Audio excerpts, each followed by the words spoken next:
Hi, welcome or welcome back to Books and Bocadillos. My name is Maria Andrea, and this is a week in review video. Starting out with highs and lows as usual.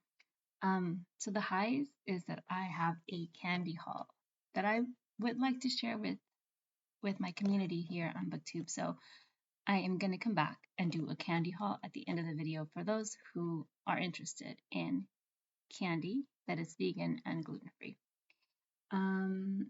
I'll keep going and we'll get back to the high at the end, and we'll end the video with a proper sugar high.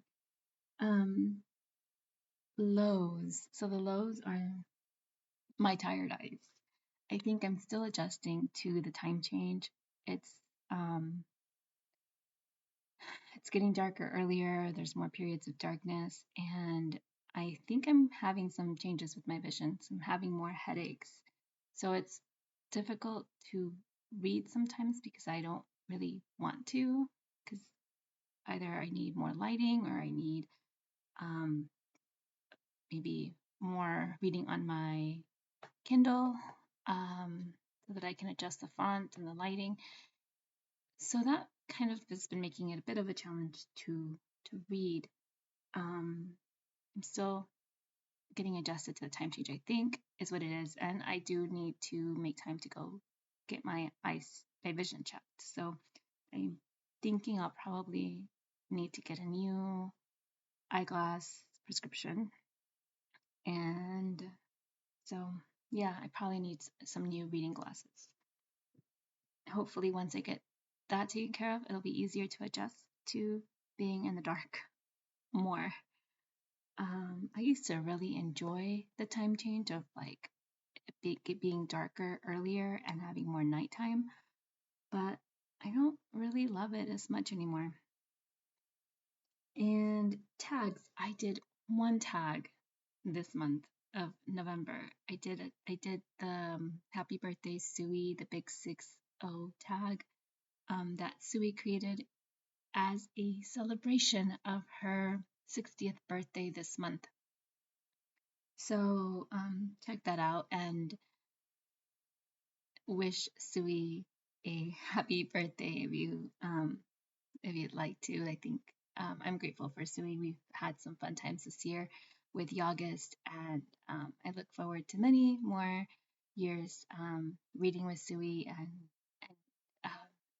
doing booktube together. Now on to the books. The books that I have read for the last month. I don't know if I've talked about all these books. Some of them I maybe um, have already talked about, but I'm just gonna go through my list. I read The Memory Police by Yoko Ogawa, and this was a book that Angelia was reading for her also, like, I think 60 Before 60 project. Um,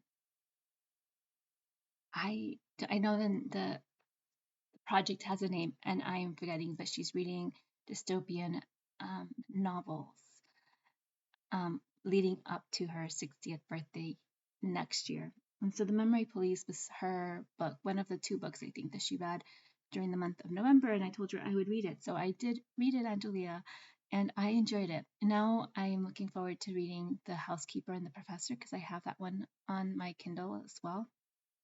And don't know when I'm going to get to that one, but I really enjoyed The Memory Police. I also read The Distance Between Us by Reyna Grande, and this was also one that Angelia read with me for the Books and Bocadillos book club. So we talked about, we chatted about it in Discord. So The Distance Between Us was the November pick. It's the nonfiction pick for the Books and Bocadillos book club, and it's a memoir by Reyna Grande. It is not what I expected it to be, in the sense that, like Angelia, I also thought it was more of an immigration story, but it was not.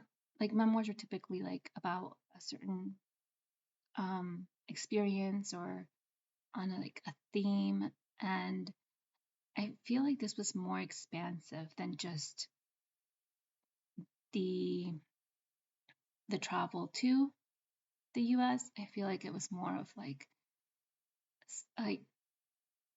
not a full autobiography, but it was about her childhood, her family life in Mexico, and then eventually how things happen and lead up to her time um,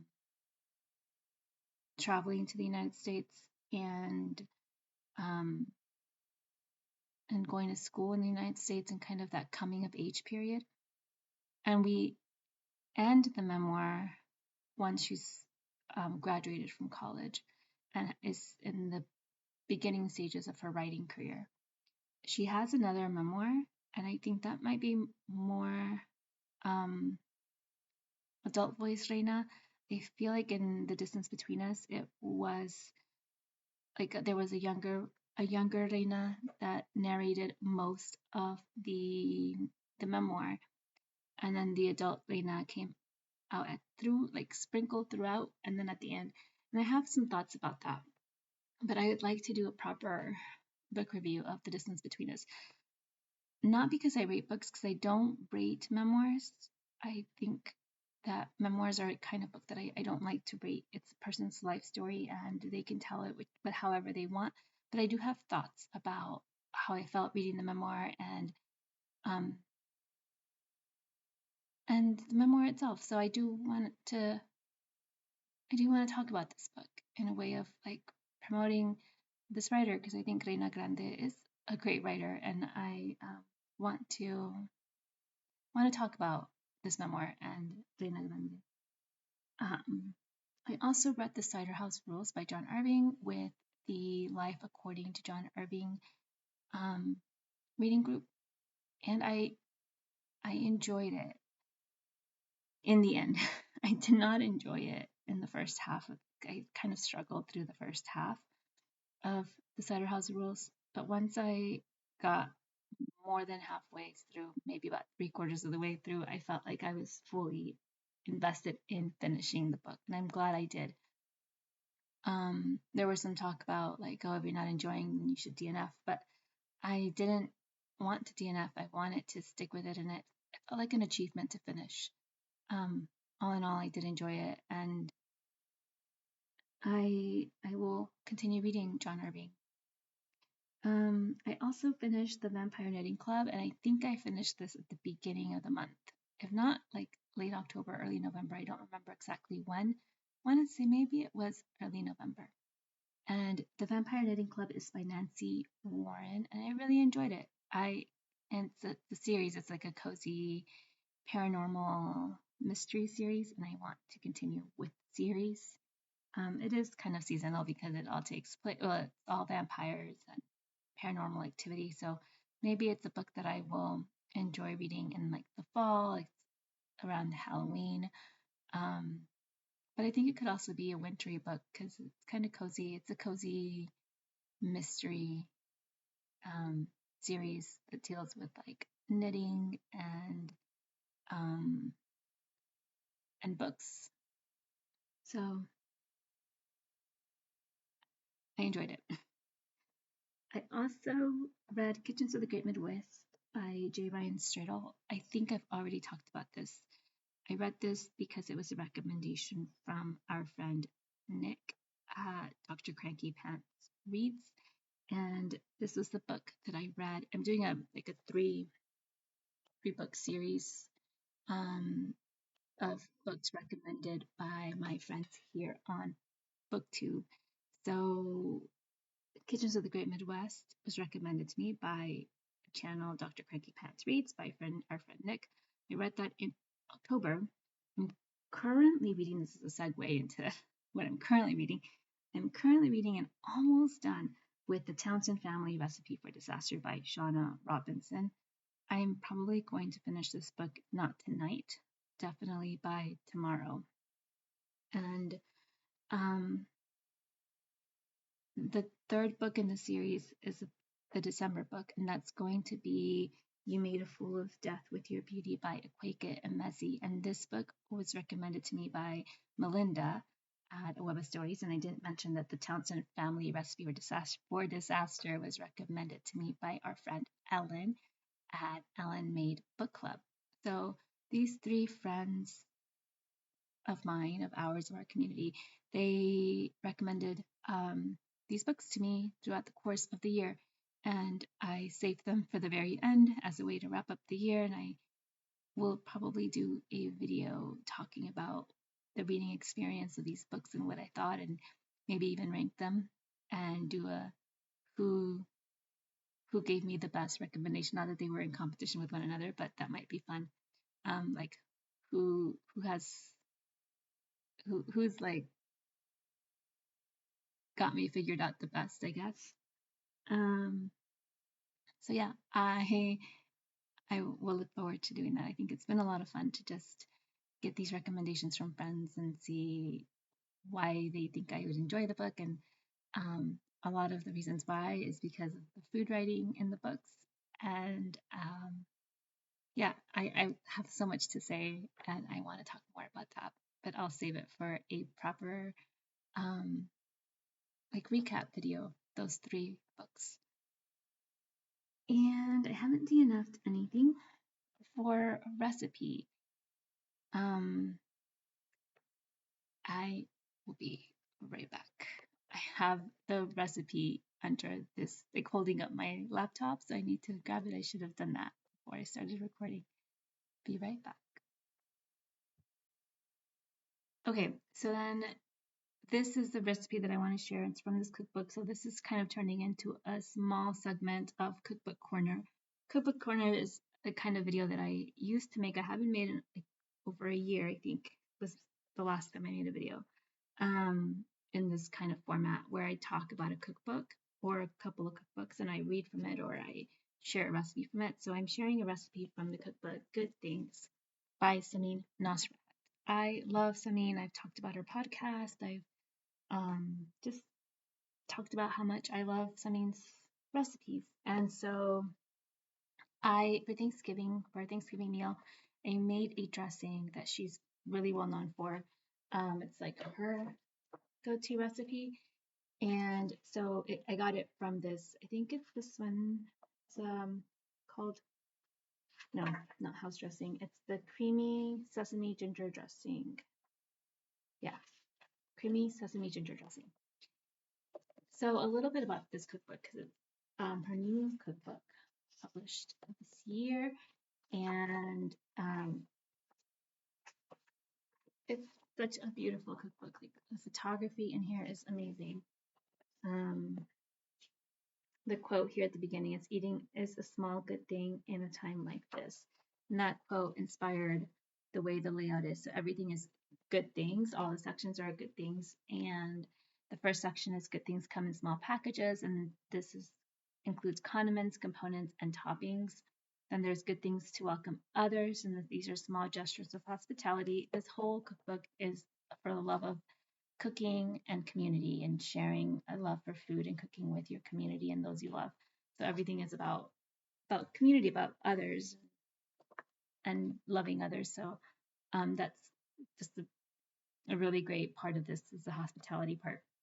And then the next section is good things come in 7 versatile dressings and 3 ways to use each. The next section is good things to keep up your sleep, making the most of pantry staples. Then there's good things come to those who wait, and this is about seasonal produce. The next section is maybe a section I'm never going to get to use. I might maybe explore using some of the recipes, but not with chicken. It's all about chicken. So it's finger licking, good things, chicken, chicken, and more chicken. Maybe I could incorporate some of that with like plant-based options, but I don't know. I haven't really looked at those recipes. And then there's good things are better shared recipes to cook and eat in community. Then there's good things take time, yeasted breads and waffles. And the last section is all good things come to an end, a sweet note. So the recipe for the creamy sesame ginger dressing. A little bit about it, like what Samin writes about this recipe is This is the recipe that inspired this book, and my entire palate still puckers with pleasure every time I make it. After I've balanced and adjusted the flavors and dipped a bit of lettuce or cabbage into the dressing for a final taste, I always marvel at the way it manages to take every element salt, acid, umami, fiery ginger, garlic, and spice right to the edge. My mouth is watering as I'm reading this without stepping over. So I made this ginger dressing ahead of time. I made it the night before Thanksgiving, and I was able to get it done pretty quickly and stored it in a mason jar in the fridge, and it worked perfectly the next day. Um, it's a fourth cup freshly squeezed lemon juice. There's seasoned rice vinegar, white miso. For honey, I substituted the honey with agave. Toasted sesame oil, garlic cloves, ginger. It calls for pickled Thai chili, but I didn't have pickled Thai. I had a fresh jalapeno, and it said, or fresh jalapeno stemmed and seeded if desired. And neutral oil and kosher salt. It was super easy to make. And this is kind of what my salad looked like. I kind of mimicked this salad here. It's a cabbage and carrot salad. So the three ways to use this creamy sesame ginger dressing was with either making a crunchy cabbage slaw, which is what I did, with cabbage and carrots, cilantro, scallions, toasted sesame seeds, and peanuts, roasted and salted peanuts. It was so good. It also is recommended with like a medley of veggies like string beans and snap peas, asparagus, broccoli, or broccolini with some sesame oil and flaky salt. And it can also be used to top a brown rice bowl with tofu, chicken, or teriyaki chicken, and whatever other veggies you have around. And it gives you some ideas of the veggies like string beans, asparagus, broccoli, or cauliflower, or raw veggies like snap peas, cucumbers, carrots, or cabbage. And you can top with peanuts, scallions, and cilantro. So it was really good. I highly recommend. This was a good recipe, and I can see why it would inspire everything about this cookbook because it's such a winner. Everybody loved the salad and the dressing, and it was good. So the dressing that I made for my Thanksgiving Day salad was from Good Things. I didn't just have salad for Thanksgiving. I made myself and my family a lasagna, butternut squash and kale lasagna from the website Nora Cooks. Nora Cooks has a really great lasagna recipe, so I used that recipe and it was delicious. So that's the cookbook corner. That's the recipe to share. And then things I'm looking forward to. I am looking forward to reading the last book in our Books and Bocadillos book club for this year. And it is going to be When We Were Widows by Annette Chavez Macias. I read an Annette Chavez Macias book earlier in the year and really loved it. So I'm really looking forward to this one. And I do have some buddy reads. I'm reading The Moonstone by Wilkie Collins. Am I getting that right? Let's see.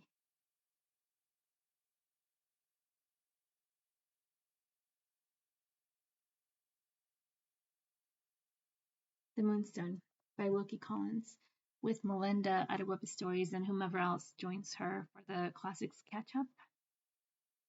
And I thought I was going to have time to read Queen Esther, but now I'm starting to doubt myself. I did say I was going to try to read it, continue with the John Irving reading group, but I don't know if I'm going to be able to. So I'm kind of holding that lightly. And the reason why I'm holding that lightly is because I am really, really looking forward to Guadalupe Reinas this year. Guadalupe Reinas is an event, a reading event that is hosted by the reading group Libros Before Tipos. They have a booktube channel called Libros Before Tipos as well, and they're also on Instagram. And it's a book based, created, founded by a group of women from Mexico who read together and who promote the joy of reading in community. And during Guadalupe Reinas, they focus on reading books by women authors. And I've been doing this event now for a few years, and I really, really enjoy it every year. Their prompts are going to be announced tomorrow, December 1st. So I don't know yet what the prompts will be. I did put aside some selections of books that I want to read and see if I can match them up with some of the prompts. There were some books that I didn't get to read last year that I had selected for reading last year. So if they apply, I might get to finish some of those. But from my stack of books that I own, I have here a few that I do hope to fit in. So let me share these stacks with you. So the first is How to Read Now, Essays by Elaine Castillo.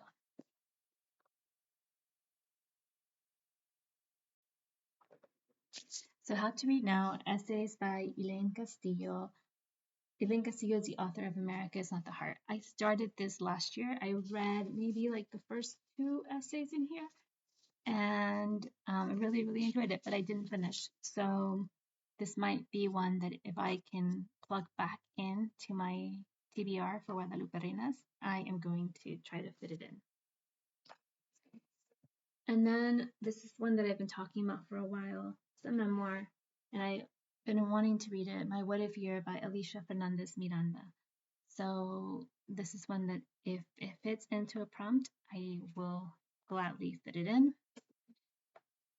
This is a book that has been recommended all over BookTube. It is a BookTube darling of a book. Everybody's putting this book as one of the best books that they've read. And I'm really curious, and this is I Who Have Never Known Men by Jacqueline Harpman. I really love this copy. So this is a transit book. I like that the title's on the back of the book. So I Who Have Never Known Men by Jacqueline Harpman. It was translated by Ross Schwartz. And this particular copy comes with an introduction by Carmen Maria Machado, and I'm really excited to read that intro. So when I saw this copy at my local bookstore, I didn't hesitate to pick it up because I'd heard about it everywhere and I really wanted to read it. So this might be a book that I want to plug into the Guadalupe Reinas event. And this is the book that I got earlier in the year. I think it was one of the books that I got during the summer, or maybe my book haul from my birthday, around my birthday time. And it's Somewhere We Are Human, a collection of essays and poems and all sorts of different short fiction, authentic voices on migration, survival, and new beginnings, forward by Viet Thanh Nguyen and edited by Reyna, Grande, and Sonia Guiñansaca. It says on the back, it's a unique collection of groundbreaking essays, poems, and artwork by 41 migrants, refugees, and dreamers, including award-winning writers, artists, and activists that illuminate what it is like living undocumented today.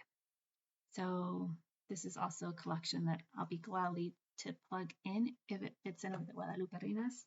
And then this one is a book that I'm still reading. I pick it up and put it down and take my time with it because I think it's worth taking my time with it. And this is Night Vision, Seeing Ourselves Through Dark Moods by Mariana Alessandri. I am currently buddy reading this with one of my in real life bookish friends, and we just read the first chapter together. We're probably gonna get together another time once we've read the second chapter, but this was a book that I had been kind of perusing, like reading in a scattered sort of way. But now I'm reading it like in order, chapter by chapter with my friend. So we just read about anger, and the next chapter is about suffering. So it's all about the philosophy of dark moods and a conversation about how to think and allow oneself to feel the dark moods and not try to quickly erase those dark moods. And it ponders on what philosophers, this is written by a philosopher, Mariana Alessandri is a philosopher. And so from a philosophy lens, what philosophers teach us and what they've pondered about when it comes to analyzing and thinking about our darker moods. I think it's such a great topic and a great book. I hear that Mariana Alessandri is working on a second book, so I'm really curious to see what that will be. And I really like her writing, so I look forward to it. And a bit of like a channel update. I have the Books and Bocadillos book club list, which I will put out before the end of the year. I'm probably going to be working on that soon. And that will be something that I'll either do a video about or do a post about. My intention with the Books and Bocadillos book club for next year is to not make it feel so like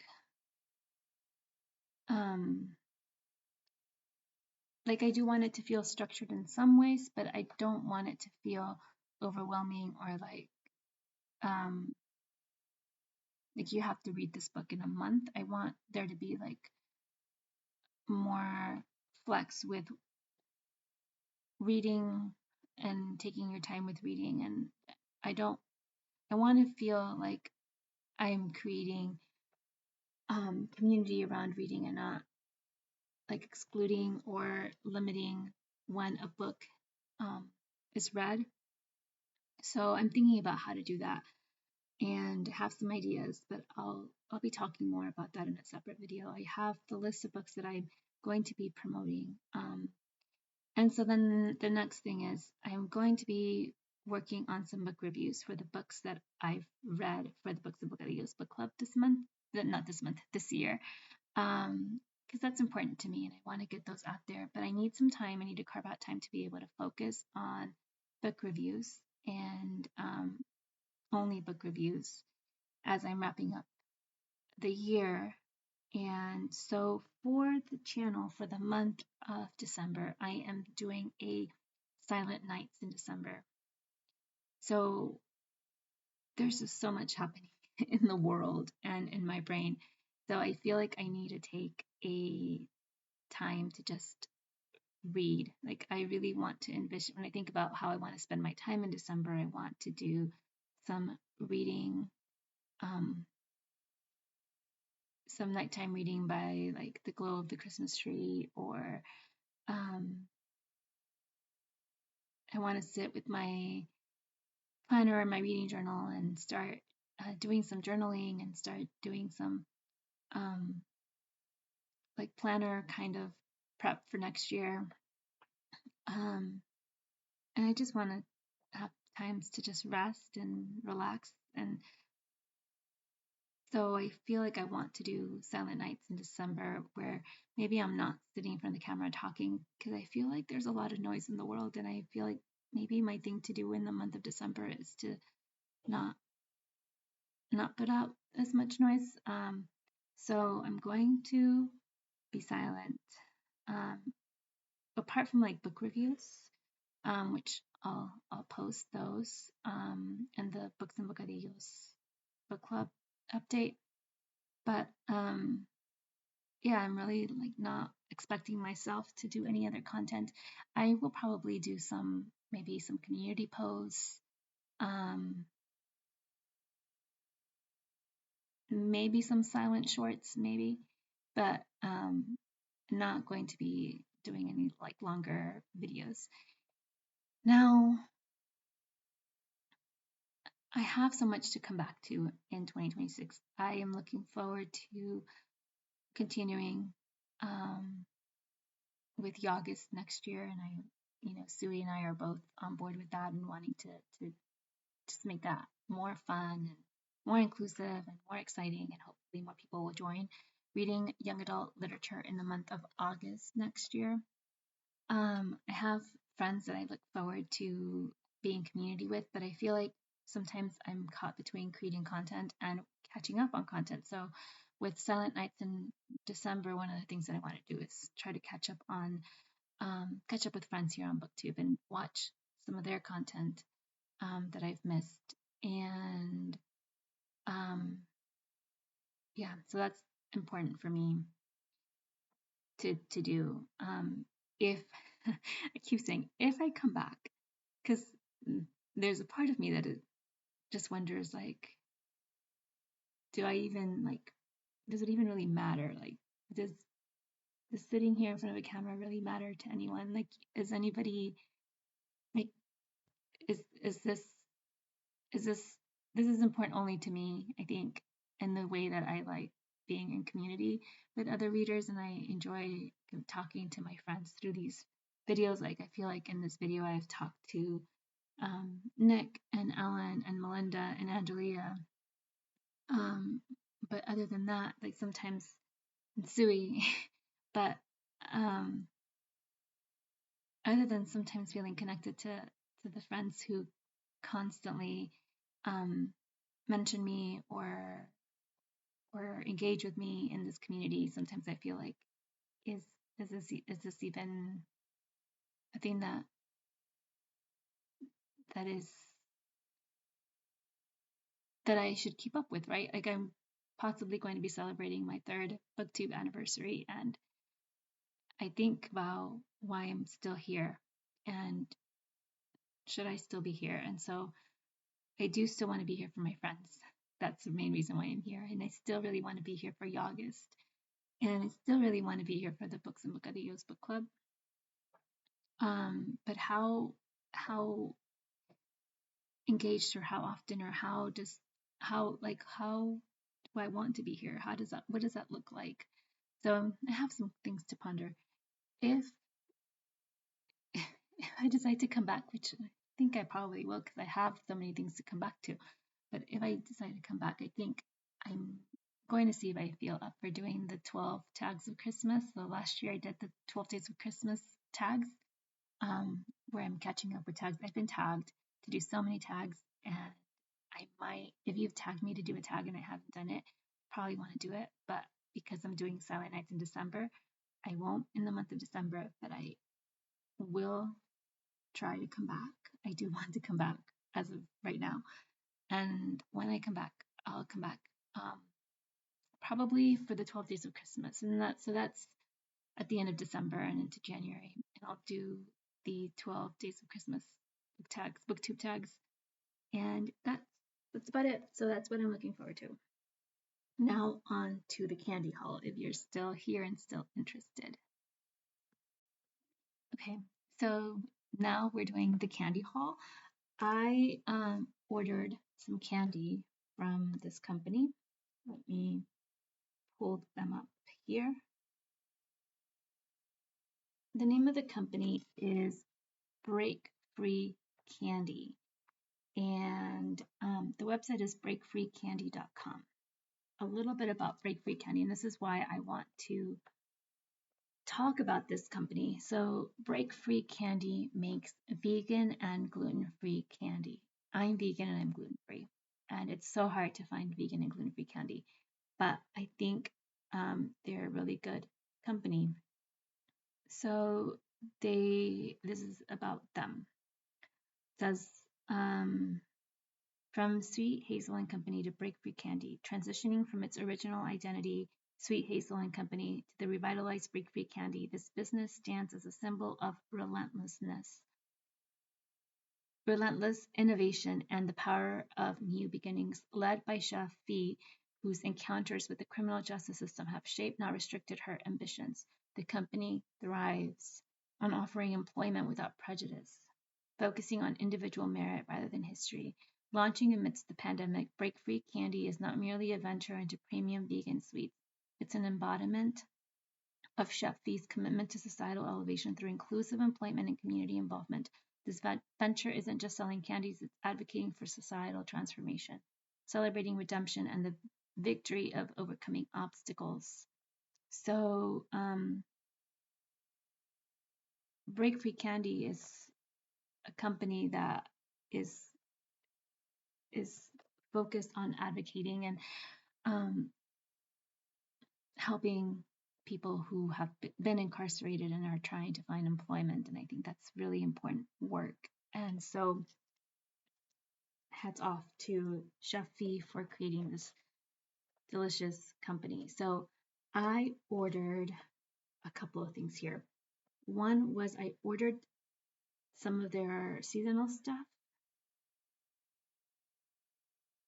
and I ordered the sample. So I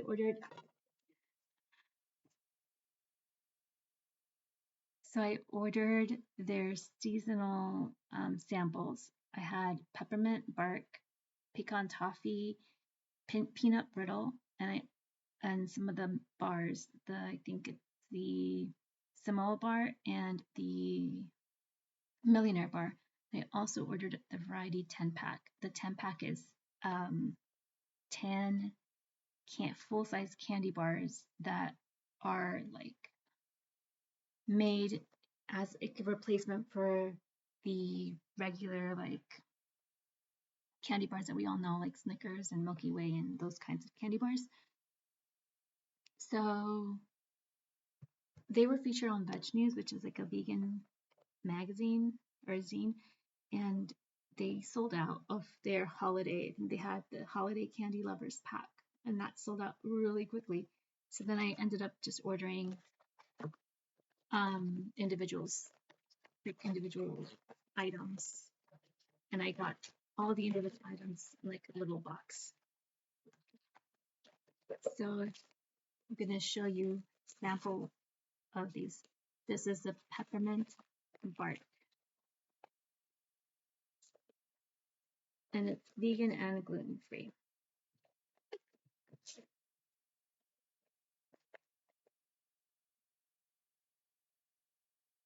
And this is all stuff I purchased. I got nothing for free, so this is not an ad. So this is the peppermint bark. Let me show you. It's like chocolate with white chocolate and candy canes for peppermint.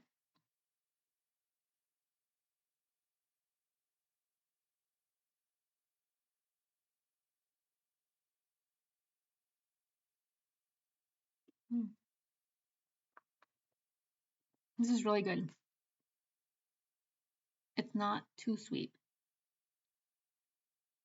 It's a good balance of chocolate and mint. If you love like mint chocolate chip ice cream, this is, I think, better balanced than the mint chocolate chip ice cream because I taste more chocolate than anything.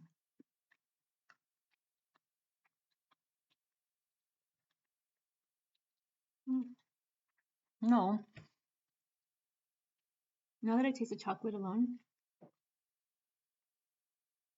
the chocolate also has a minty taste to it.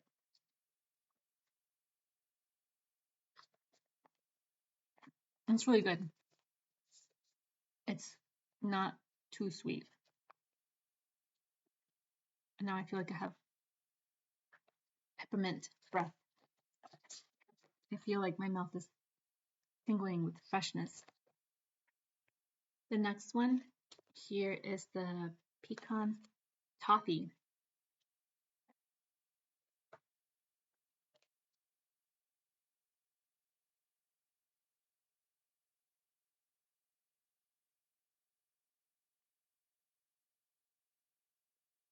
Ooh, this looks really good.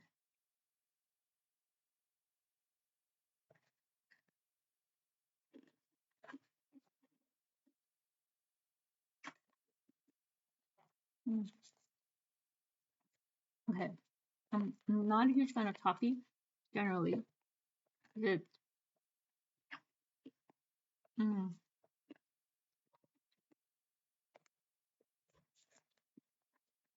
It's really salty, but I think toffee is supposed to be salty.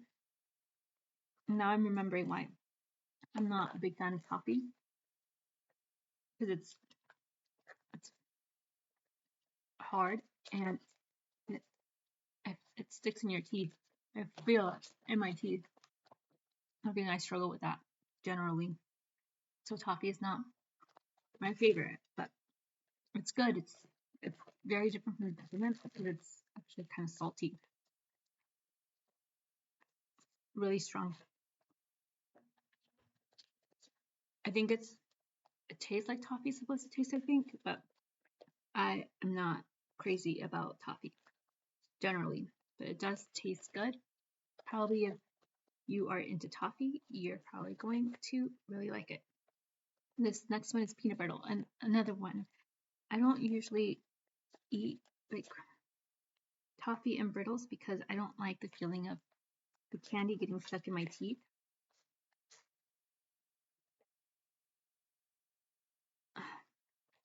It's harder to open. So I got these just because I wanted to try them because I haven't had toffee or brittle in so long. I've been a vegan for like 11 years now. So it's been a long time since I've had candy. I went a little crazy ordering all this candy because I don't eat candy generally because I can't have it. So like sometimes I talk about eating chocolate because I have to have that vegan chocolate that's kind of hard to find and I can only get certain bars. So when I saw that they had all these different kinds of chocolate, candy bars and candies, I thought like definitely haven't had any of this in so long. I want to try it again. And I cannot open this peanut brittle.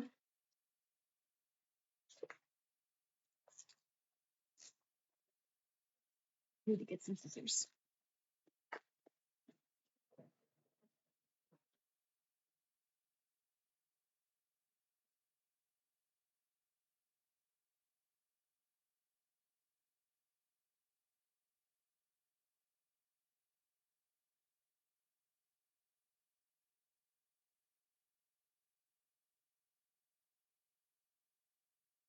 Okay, smell it. Now that I've got it open, I smell the peanut. I love peanut butter, but I'm starting to feel like nervous about this because it's like brittle. It's supposed to be hard and it's really thick. Let me see if I can cut a piece. It's not gonna.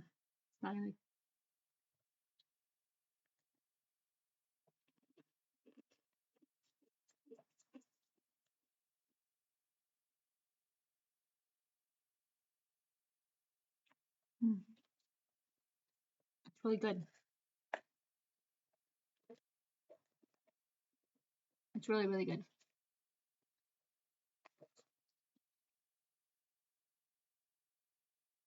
That's not overly sweet at all.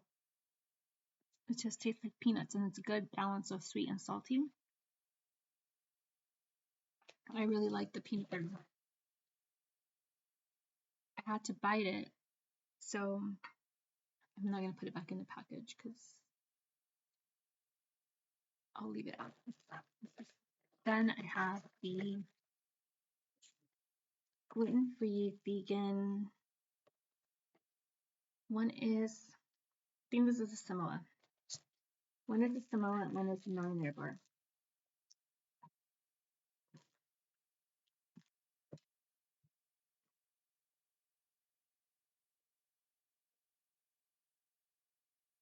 Okay. Like super well packaged. I think for freshness.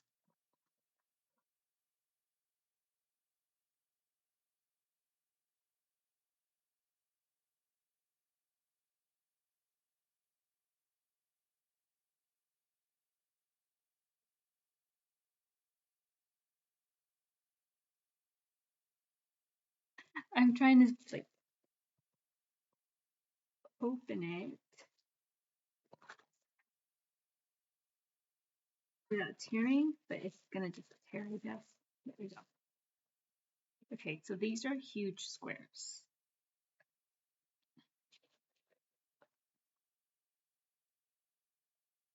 And they're layers. So it's a chocolate layer, and then kind of like a cookie layer, and then a huge caramel or caramel. I say caramel, but I know people say caramel layer, and then topped with shredded coconut, drizzled chocolate. Let's see. This one I'm going to cut a piece off the bar. It's really nicely set, and I can feel the knife cutting through the caramel. It feels very chewy. I just tore it apart a bit. So the cookie layer can flake, like it's kind of crumbly. The cookie layer is crumbly, so when you bite into it, but like I didn't bite into it, I cut it with like a little knife. It crumbled. So that is something that's to note, that like the cookie layer will crumble. And this is like the top layer goes like this. So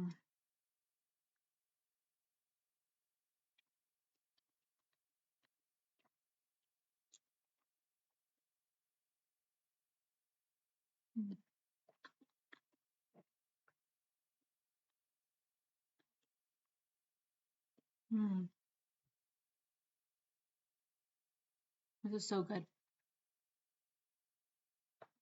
This is also not overly sweet.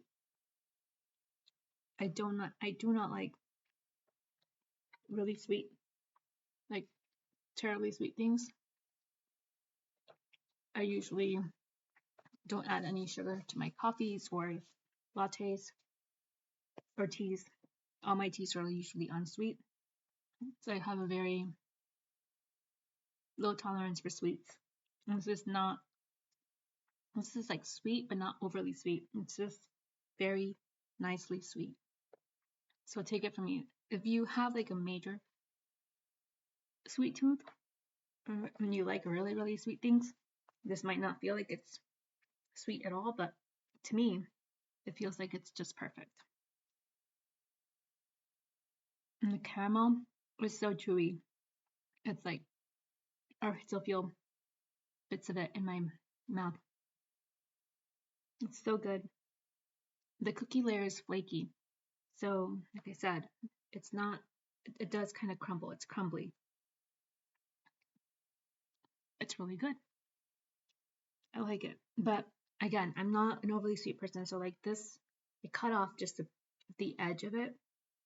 I can't eat this all in one sitting. Like I had a little bit of a taste, and it's just enough to satisfy my sweet tooth, and I'm probably gonna have to put this aside for like after dinner. And I'm not a like overly sweet person, so this is probably gonna keep in like little like wrapped bag or something, and I'm probably gonna be nibbling on this today and tomorrow. I don't think I'm gonna finish it. And then the last one is this millionaire bar. This is gonna last me forever because I don't eat too much candy, but I was really excited to have candy again.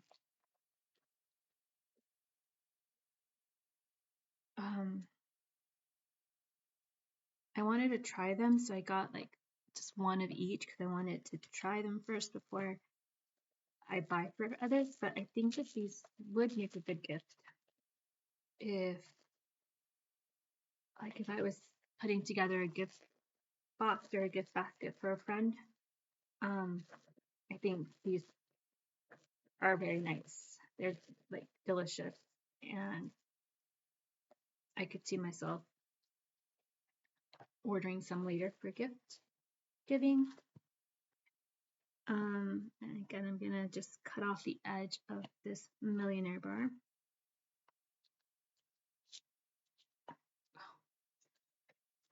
So this is what it looks like.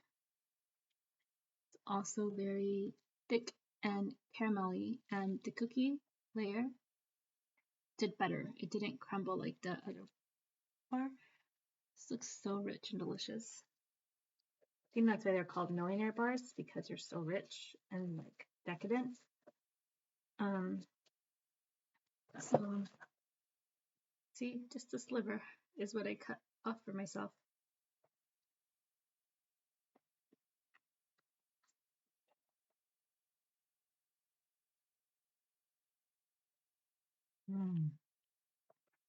It's really good. I like caramel. So if you like caramel, the millionaire bar and the Samoa's bar is really good, but it's really rich.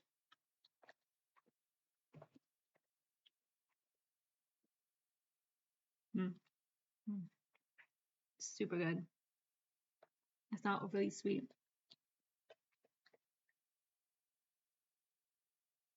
I have some unsweet tea here just to try to balance my palate. Because like I said, I don't have a sweet tooth. And I think I can get kind of done with sweets very, very quickly. Kind of reaching that threshold where I'm like, okay, I've had enough sugar. Yeah, I'm not gonna force myself to eat it all. Well, I won't really want to, but I have a little bit more taste testing to do. And the last thing, so when I got this box, I couldn't help myself. I was like super excited to have candy. So again, I don't have candy. I just discovered this company, so this is the first purchase. And I hadn't had candy like this in over a decade. So this is the first candy bar that I opened up, and it's called Crunchy.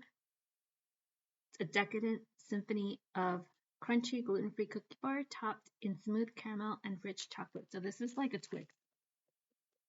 So I ate half of it, and then I left the other half here in this wrapper so that I could share with you. So I could show you. Okay, I'm not gonna eat this whole thing. I'm gonna break a part of it, and I'm gonna put the rest back for later. So this is like Twix, and it's got the cookie, the gluten-free shortbread, topped with just a really thin layer of caramel, and then covered in chocolate.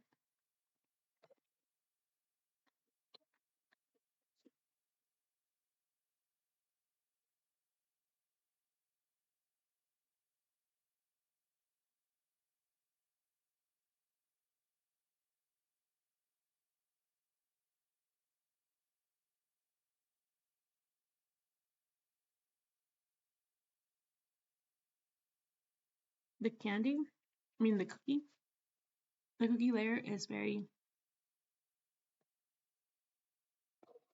toasty. Like it's warm. It has like a warm taste to it. Like